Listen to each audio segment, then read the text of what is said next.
नमस्कार, आप सबका हमारे इस क्लास में स्वागत है।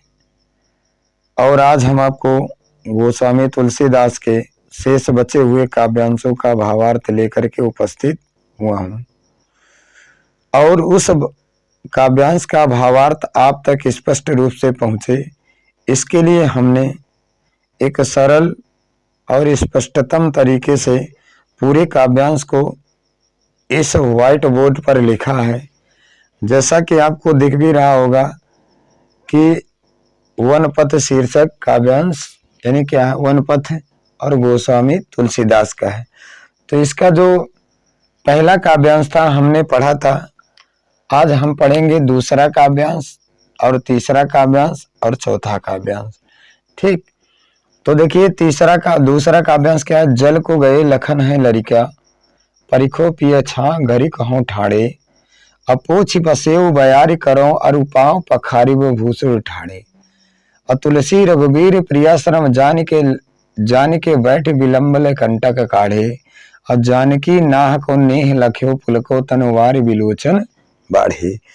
तो इसमें जो भी हमने काव्य का वाचन किया उसमें भगवान रामचंद्र जी की दयालुता का परिचय दिया गया है। वो अपनी पत्नी माता सीता जी की स्थिति को देख करके कितने भावुक हो जाते हैं और भावुक की स्थिति में उनके आंखों से आंसू आ जाते हैं, उसी का यहाँ पर वर्णन किया है। तो देखिए क्या है कि जंगल को जाते समय माता सीता की क्या स्थिति होती है, उसी का इस काव्यांश में वर्णन हुआ है। तो इसके पहले आपने देखा था उस काव्यांश में चलते चलते माता सीता जी का, यानी कि जैसे ही 2 कदम आगे बढ़ती हैं, चलते चलते वो थक जाती हैं और उनके मस्तक पर पसीने आ जाते हैं, तो और उनके सुंदर होंठ भी सूख जाते हैं प्यास के कारण। अब उसी यानी क्या, माता सीता जी की प्यास को दूर करने के लिए भगवान रामचंद्र जी के छोटे भाई लक्ष्मण जी जल लाने के लिए गए हैं। तो माता सीता जी लक्ष्मण भैया को संबोधित करते हुए कहते अपने प्रियतम भगवान रामचंद्र जी को, यानी कि क्षण भर के लिए, यानी वृक्ष की घनी छाया में रुकने के लिए कहती हैं। तो देखिए क्या कहती हैं कि जल को गए लखन है लरिका। लरिका माने बच्चे, अवधी भाषा में है। तो यानी कि यहाँ पर क्या है, जल को गए लखन है लरिका, मतलब जल माने पानी, को माने था को, गए माने लाने के लिए, लखन माने था लक्ष्मण जी, लरिका यानी जो लक्ष्मण भैया पानी लाने के लिए गए हैं वो क्या है, लरिका है। और परिखो माने होता है प्रतीक्षा, पिय माने होता है प्रियतम, मतलब हे प्रियतम। देखो यहाँ संबोधन लगा है, तो हे प्रियतम यानी क्या है, प्रतीक्षा। परिखो माने होता है प्रतीक्षा करो, और क्या है, पिय माने होता है प्रियतम, और छा माने होता है छाया में, और घड़िक माने होता है घड़ी, घड़ भरी यानी क्या है, घड़ी भर के लिए, और छाया हो माने होता है ठाड़े, मतलब वृक्ष की घनी छाया में ये प्रियतम क्षण भर के रुक करके उनकी हम प्रति यानी आप प्रतीक्षा कर लीजिए। ठीक, क्योंकि लक्ष्मण भैया पानी लाने गए हैं, क्योंकि वो लड़के हैं और चलते चलते हम चलते गए तो रास्ता भूल जाएंगे। ठीक, तो ये तो क्लियर हो गया। अब क्या, पोछ पसेव बयारी करो, मतलब पोछ माने होता है पोंछती है, पसेव माने होता है पसीने को, और बयारी करे मतलब वो साड़ी के ही पल्लू से वो क्या करती हैं, बयार करने लगती हैं। ठीक, और पोछी पसेव मतलब पसीने को पोछती हैं, बयारी करो, और यानी क्या चलते चलते थक गई हैं तो क्या साड़ी के ही पल्लू से ही, आंचल से ही क्या करती हैं, यानी हवा करने लगती हैं।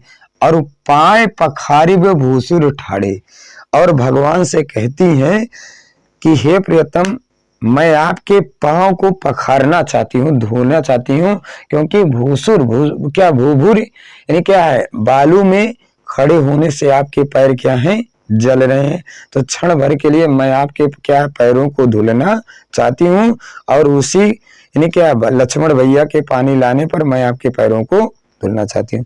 तो ठीक, ये भी क्लियर हो गया। उसके बाद क्या है, तुलसी रघुवीर प्रियाश्रम, मतलब तुलसी के रघुवीर कौन, भगवान रामचंद्र जी। प्रिया माने होता है पत्नी, श्रम माने होता है थकी हुई, जानी माने होता है जान के, मतलब जान के, और बैठ विलंबले कंटक काढ़े, मतलब भगवान रामचंद्र जी को ये आभासित हो जाता है कि माता सीता जी यानी क्या रास्ते पर चलते चलते थक गई हैं और उसी कारण ऐसी बातें कर रही हैं। तो भगवान को जब ये आभास हो जाता है तो क्या करते हैं कि वो बैठ विलंबले कंटक काढ़े, यानी लंबे समय तक, विलंब माने तो लंबे समय तक बैठ जाते हैं।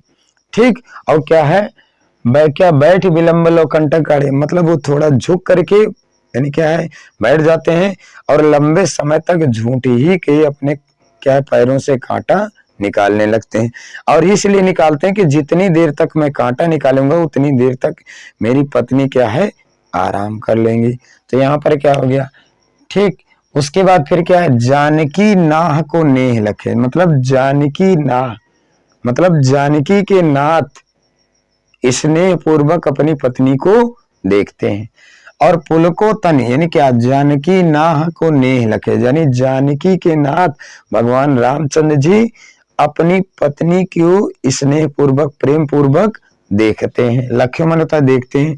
और पुलको तन मतलब तन किस, तन मानता शरीर, यानी तन से तो पुलकित हो जाते हैं। और वारी विलोचन बाढ़े, वारी माने होता है जल की, विलोचन माने नेत्रों में, और बाढ़े माने बढ़ जाते हैं। यानी अपनी पत्नी की ऐसी स्थिति देख करके भगवान तन से तो पुलकित हैं लेकिन मन से थोड़ा द्रवित हैं, और द्रवित होने के कारण अपनी पत्नी की ऐसी स्थिति देख करके उनके आंखों में आंसू आ जाते हैं। ठीक, तो यहाँ पर ये भी क्लियर हो गया। एक बार हम थोड़ा रिपीट में देख लेते हैं। जल को गए लखन लड़का, यानी जल पानी को लाने के लिए लक्ष्मण भैया गए हैं जो अभी लड़का है। और परिखो पियो छाओ घड़ी को हटाड़े, परिखो मैंने प्रतीक्षा कर लो प्रियतम, यानी हे क्या प्रियतम, यानी उनकी प्रतीक्षा करते हैं।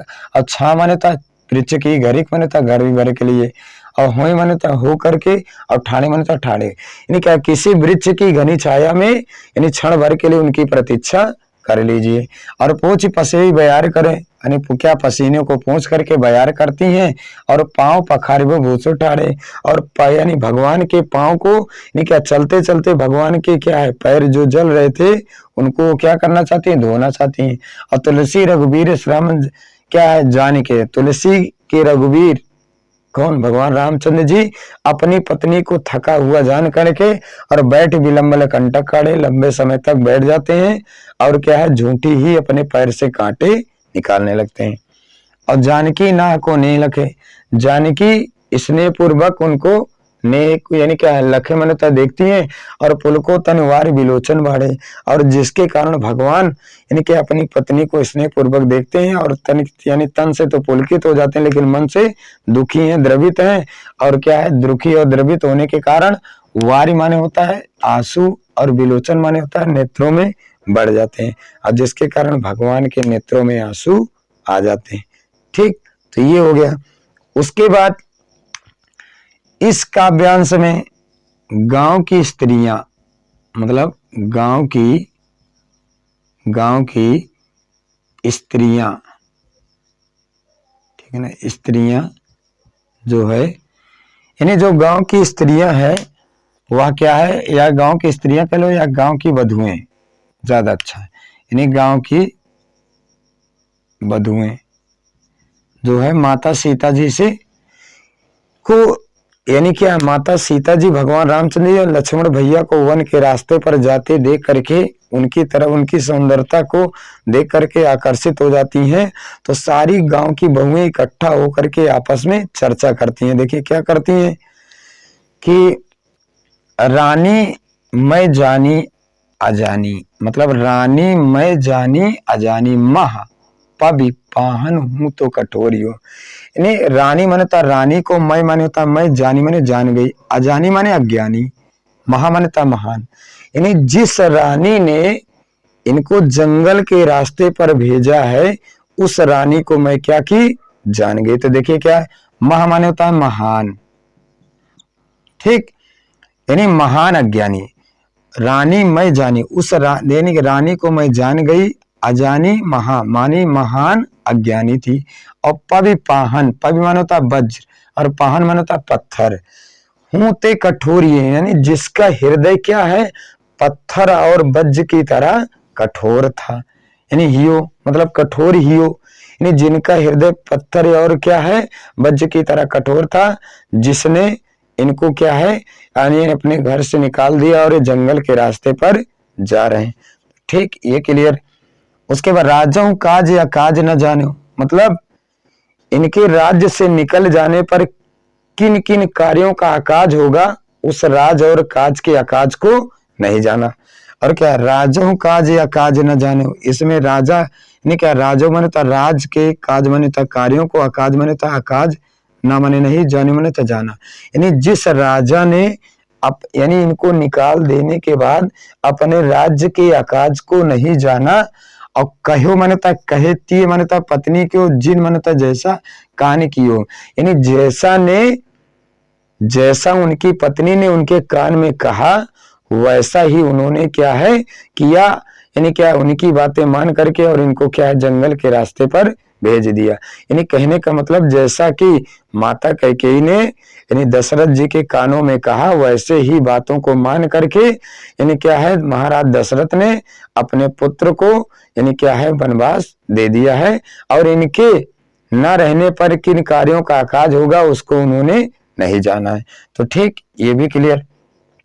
और ऐसी मनोहर मूर्ति, मतलब ये ऐसी मनोहर यानी मन को हरण करने वाली मूर्ति के समान है। तो वही कह रहे थे कि ऐसी मनोहर मूर्ति, ये मान्यता ये यानी राम लक्ष्मण और माता सीता जी ये क्या सुंदर मूर्ति से हैं, और बिछुड़े कैसे प्रियतम लोग जिए हैं, यानी जो इनको प्रियतम थे, यानी जो इनको प्रेम करने वाले थे, ये मनोहर मूर्ति के समान थे। इनसे बिछुड़ने के बाद लोग इनसे कैसे जीवित रहेंगे जो इनसे प्रेम करते थे। तो देखिए क्या, ऐसी मनोहर मूर्ति के समान थे, बिछड़े कैसे प्रियतम लोग जिए, जो इनको प्रेम करने वाले थे, प्रियतम जो जिनके ये प्रियतम थे वो लोग, यानी उनसे बिछुड़ करके वो लोग कैसे जीवित रहेंगे। आखिन में सखी, देखो यहाँ पर संबोधन का चिन्ह लगा, तो इसका मतलब होता है हे सखी आखिन में राखबे, मतलब आंखों में रखने के योग्य थे। ये इतने सुंदर थे कि आंखों में रखने के योग्य थे। और इन्हें किम के वनवास दी, इन्हीं माने था इनको की माने था किस लिए वनवास दियो, आज इनको किस लिए वनवास दिया गया है। तो यहाँ पर देखिए कि आखिन में रख, क्या आखिन में सखी राखबे यो, जो मतलब आंखों में रखने के योग्य थे, और आज इनको किस कारण वनवास दिया गया है। और एक बार इसको हम पुनः स्पीड में देख लेते हैं, रिपीट कर लेते हैं। रानी मैं जानी अनजानी, रानी को मैं जान गई, अजानी महान अज्ञानी थी। अब पवि पाहन पत्थर और क्या वज्र की तरह उस क्या ते कठोर ही हो, उसका कठोर हृदय था। और राजों काज अकाज न जाना, और राज के कार्यों को अकाज न जाना, जिस राजा ने अपने राज के काज का अकाज नहीं जाना, और कहो तिय को जिन कान किए, जैसा कि उनकी पत्नी ने यानी उनके कान में जैसे कहा उसी बात को मान करके इनको जंगल के लिए प्रस्थान करे, यानी क्या जंगल के लिए इनको 14 वर्ष का वनवास दे दिया। और ऐसी मनोहर मूर्ति ये, और क्या है जो इनको प्रेम करने वाले थे, जो इनकी मूर्ति यानी जो मूर्ति के समान थे, इनसे जो लोग प्रियता यानी क्या है प्रेम करते थे, वो लोग इनसे बिछुड़ने के कारण वो कैसे जीवित रहेंगे। आखिन में सखी राखबे, जो आंखों में बसाने के योग्य थे, ये सखियों इनको आंखों में बसाने के योग्य थे, तो आज इनको किस कारण वनवास दे दिया, यानी इन्होंने कौन सी ऐसी गलती किया कि जिनको आंखों में बसा के रखना चाहिए था, आज उनको क्या है वनवास दे दिया गया है। तो ये भी क्लियर हो गया। ठीक, उसके बाद अगला है, अब इसमें गांव की स्त्रियां माता सीता जी से कुछ पूछती हैं कि इनमें यानी क्या है, भगवान रामचंद्र जी और लक्ष्मण भैया दोनों एक ही वर्ण के थे और एक ही जैसा वेश धारण किए थे और एक ही जैसे धनुष और बाण को भी यानी क्या है धारण किए थे। तो दोनों आगे आगे जा रहे हैं, यानी माता सीता जी सबसे पीछे हैं। तो माता सीता जी से गांव की स्त्रियां पूछती हैं कि ये बताइए इनमें तुम्हारे पति कौन है। तो देखिए वही क्या है कि गांव की स्त्रियां माता सीता जी से कुछ पूछ रही हैं। देखिए क्या पूछ रही हैं, शीश जटाउर बाहु विशाला, मतलब शीश जटाउर बाहु विशाला, शीश जटाउर बाहु विशाला, बिलोचन लाल तिरछी सी बहुएं, बिलोचन लाल तिरछी सी बहुएं, तून सरासन बान धरे तुलसी वन मार्ग में सुठ सोहें, और सादर बारह बार सुभाए चिते तुम त्यो हमरो मन मोह, पूछत ग्राम बधु सियसो कहो सांवरे से सखी रावरे कौन है। यानी क्या सांवरे से सखी रावरे कौन है, जो सांवलों में सखी तुम्हारे सुंदर पति कौन है। तो देखिए यहाँ पर है शीश जटा, शीश माने सिर, जटा माने जूड़ा या बाल, ठीक, यानी जिनके सिर पर क्या है जटा है, जिनके सिर पर क्या है जटा है। उर माने हृदय, बाहु माने होता है भुजाएं, विशाला माने बड़े यानी क्या विशाल है, और क्या बिलोचन माने होता है नेत्र, लाल, और तिरछी सी भवें, यानी जिनके सुंदर दोनों नेत्र कैसे हैं, सुंदर दोनों नेत्र कैसे हैं लाल हैं, और तिरछी सी भवें मतलब उनकी जो देखने की शैली वो कैसी है तिरछी है, ठीक। और उसके बाद देखिए शीश, गांव की स्त्रियां माता सीता जैसे कह रहे हैं कि शीश जटा और बाहु विशाला, मतलब जिनके सिर पर जटा है, और उर माने हृदय, बाहु माने तो भुजा, जिनके हृदय और भुजाएं कैसी हैं विशाला माने विशाल हैं, और बिलोचन लाल मतलब जिनके दोनों नेत्र, बिलोचन माने होता है दोनों नेत्र, लाल माने लाल, तिरछी सी जिनके देखने की शैली कैसी है तिरछी है, और तून सरासन बाण धरे, तून माने होता है तरकस, सरासन माने होता है धनुष, बाण धरे मतलब तरकस में बाण और धनुष धरे हुए, यानी कंधे पर बाण यानी धनुष धारण किए हैं और पीठ पर तरकस में बाण धरे हुए हैं, ठीक। और तुलसी वन मार्ग में सुठित हुए, तुलसी के वन मार्ग, वन माने जंगल के रास्ते में, सुठी माने था सुंदरता से, शोभाय माने सोहे माने था शोभायमान हो रहे हैं, और सादर बारह बार सुभाए, सादर माने होता है सम्मान पूर्वक, बारह बार माने होता है बार बार, स्वभाव माने होता है स्वभाव के, चित्त माने होता है चित्र से मन से, तुम तो हमरो मन में, यानी सुंदर यानी क्या, सादर माने होता है सम्मान पूर्वक, बार बार यानी क्या है जब आपको देखते हैं तो क्या स्वभाव से मतलब स्वभाव मतलब स्वभाव से, चित्त तुम तो मतलब मन से जब, यानी चित्र से नहीं मन से जब, तुम त्यो तुमको, त्यों हमरो मन मोह है, तो यानी जब बार बार सम्मान पूर्वक आपको यानी क्या आगे आगे जा रहे हैं, पीछे आपको यानी सम्मान पूर्वक देखते हैं, तो जब हम लोग भी उनको देखने लगते हैं तो ऐसा लगता है कि वो भी हमारे मन को यानी अपनी तरफ आकर्षित कर ले रहे हैं। तो यानी क्या हमरो मन मोह है, यानी हमारे मन को भी आकर्षित कर ले रहे हैं, यानी रास्ते पर भगवान जा रहे हैं और पीछे ये देखते हैं कि माता सीता जी भी तो आ रही हैं कि नहीं आ रही। तो यानी कुछ दूर चलने के बाद भगवान रामचंद्र जी माता सीता को पीछे यानी मुड़ करके देखते हैं, तो जब वो मुड़ करके देखते हैं तो गांव की स्त्रियां भी उनको देखने लगती हैं। तो गांव की स्त्रियों को ऐसा आभासित होता है कि भगवान रामचंद्र जी हमको बार बार देख रहे हैं, जिसके कारण हमारा मन उनकी तरफ आकर्षित हो जा रहा है। तो यहाँ पर ये भी क्लियर। उसके बाद पूछती ग्राम बधू, मतलब पूछत माने पूछती हैं, ग्राम बधू मतलब गांव की बहुएं, सीसो मतलब सीता जी से कहो सांवरे, मतलब कहो सांवरे माने तो सुंदर, से सखी रावरे को है, मतलब सांवरे माने तो सांवले, सांवले और सुंदर, से सखी मतलब कह रहे रावरे मतलब सुंदर, ठीक, और को माने कौन है, मतलब उन दोनों सांवलों में तुम्हारे सुंदर पति कौन है।